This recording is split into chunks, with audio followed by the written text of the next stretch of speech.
अस्सलाम वालेकुम, welcome back to my channel. Hope so सब खैरियत के साथ होंगे। और आज का व्लॉग उन ख़वातीन के लिए बहुत ज़्यादा इंपॉर्टेंट है जिनकी शादी होने वाली है या जो प्रेगनेंसी के बाद अपना वेट लूज़ करना चाह रही हैं।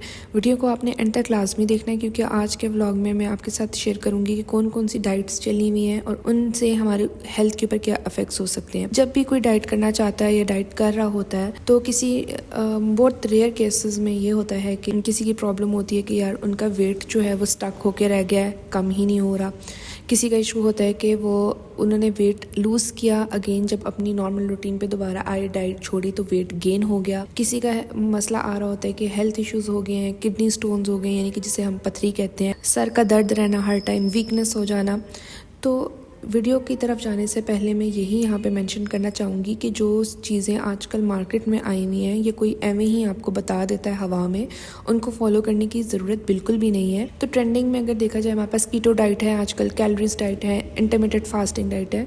तो मैं आपको इस वीडियो में बताऊंगी कि कौन सी डाइट आपके लिए बेस्ट है और अपनी जो हेल्थ है उसको मेंटेन रख सकते हो, अपने वेट को मेंटेन रख सकते हो, क्योंकि मेन चीज़ होता है आपका अपना हेल्दी होना। अब जिन लड़कियों की शादी है वो एंड में जी डाइट करती हैं जिसकी वजह से उनकी हेल्थ डिटोरेट हो जाती है। हालांकि शादी से पहले ज़रूरी है कि आप अपनी जो डाइट है उसका बहुत ख्याल रखें, उसको बैलेंस रखें ताकि आपको आगे हार्मोनल इश्यूज़ ना हो। दूसरी चीज़, अब जो प्रेगनेंसी के बाद लूज़ करना चाह रही होती हैं वही सेम बात है कि उनमें से कुछ मदर फीड पर होती हैं। तो इसमें भी आपको एक बैलेंस डाइट की और एक हेल्दी डाइट की ज़रूरत होती है ताकि आपके बच्चे को न्यूट्रिशन मिल सके, आपकी बॉडी के अंदर जो चीज़ें जिन चीज़ों की कमी पेशी हो रही है वो भी पूरी हो सके।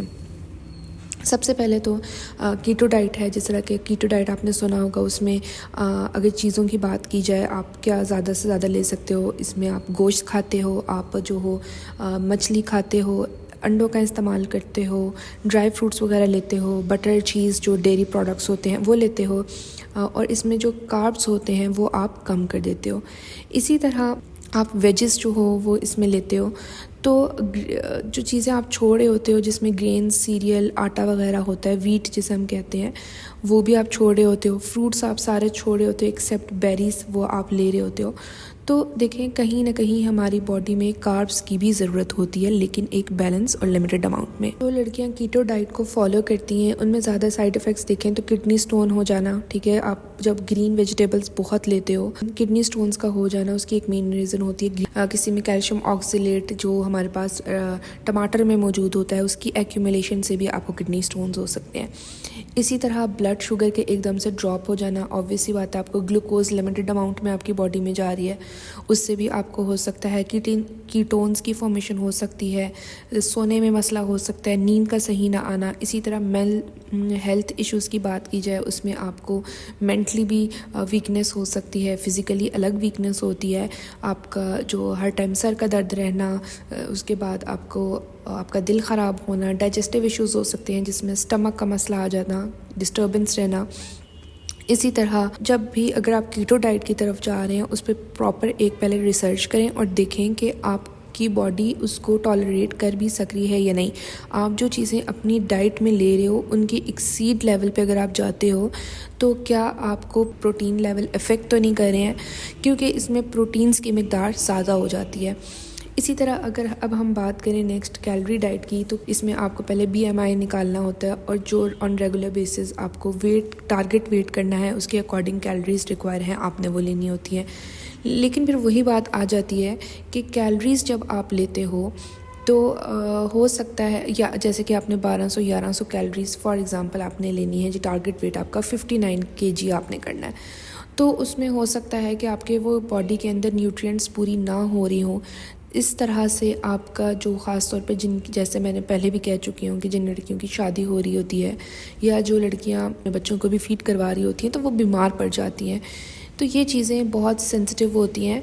आप एक अगर अपनी बैलेंस डाइट रखो तो किसी और डाइट, ये जो फैशनेबल डाइट्स होती हैं इनकी तरफ आपको जाने की ज़रूरत ही ना पड़े। अब कैलोरी डाइट है, उसमें आपको जी कैलोरीज कैलकुलेट करनी होती हैं, फिर पर डे के अकॉर्डिंग आपने वो कैलोरीज लेनी होती हैं, जिसमें आपने सबसे पहले अपना बॉडी साइज़ हो गया, अपनी जो एक्टिविटी लेवल है, वेट ऑफ बॉडी है, वो BMI कैलकुलेट करना होता है और उसके बाद आपने कैलोरी डाइट आगे फर्दर कंटिन्यू करनी होती है। तो इसमें भी मेन आपका जो इश्यूज़ आ जाते हैं वो हार्ट से रिलेटेड आ जाते हैं, इसी तरह मेंटल हेल्थ आ जाती है, और उसके बाद जो है आपकी बाकी जो फिज़िकली वीकनेस, नमनेस, आपको चक्कर आना, तो ये सब चीज़ें भी कैलोरी डाइट में हो सकती हैं। इसी तरह इंटरमिटेंट फास्टिंग की अगर बात की जाए तो इसमें जी आपको एक 6 घंटे से 7 घंटे तक फास्ट रखना होता है। उसके बाद फिर आपने कुछ ना कुछ लेना होता है, एक स्पेसिफिक टाइम आपने अपना मैनेज करना होता है, उसमें फिर आपने वो चीज़ें लेनी होती हैं।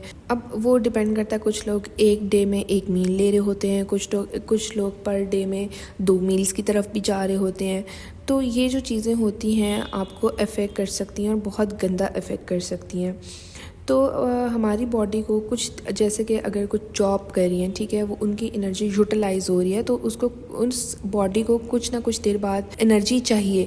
अब ज़रूरी नहीं है कि आप वो एनर्जी उसको जंक फूड्स खा कर दो, आप हेल्दी भी अपनी डाइट रख कर उसको वो एनर्जी प्रोवाइड कर सकते हो। तो बेसिकली मेन चीज़ होती है आपकी हेल्दी डाइट। और आजकल जी हर कोई बता रहा है कॉफ़ी लो, कॉफ़ी से एकदम वेट लॉस हो जाता है। प्रेग्नेंट लड़कियां हैं, उसके बाद आप कॉफ़ी लें तो उससे आपका जो है वो जो बेली फैट है वो कम हो जाएगा। अल्लाह के बंदो, कॉफ़ी जब आप इंक्रीज़ लेवल पे लेते हो तो आपकी स्किन पर छाइयाँ हो सकती हैं, वो आपकी इनडायरेक्टली हेल्थ को डिटोरॉइड कर सकती है। तो काइंडली अन्य वहाँ किसी के कहने पर ना चला करें जब तक आप उस चीज़ को प्रॉपर सर्च नहीं करें। अगर बात की जाए कि कौन सी डाइट इसमें बेस्ट है, मेरे मुताबिक डाइट वो बेस्ट है जिसमें आप एक हेल्दी और बैलेंस्ड चीज़ें खा रहे हो, ठीक है, आप अपना एक मॉडरेट अमाउंट में खाना ले रहे हो 3 टाइम, लेकिन आप ओवर ईट नहीं कर रहे हो, ओवर कैलोरीज अपनी बॉडी में नहीं लेके जा रहे हो। आप फ्रूट ले रहे हो लेकिन एक मिकदार में ले रहे हो, आप अपनी लाइफ से शुगर को निकाल रहे हो, इसके बाद आप रेगुलर एक्सरसाइज कर रहे हो। तो इस तरह आप हेल्दी भी रहते हो, आपका वेट भी कंट्रोल रहता है। जब आप मॉडरेट अमाउंट में कोई भी चीज़ लोगे तो आपकी बॉडी उतनी उस चीज़ में से एनर्जी यूटिलाइज करने के लिए कैलोरीज बर्न करेगी, और जितनी आपकी बॉडी को रिक्वायर होगा उस अकॉर्डिंग अगर आप चलते हो तो आपका वेट भी गेन नहीं होता है।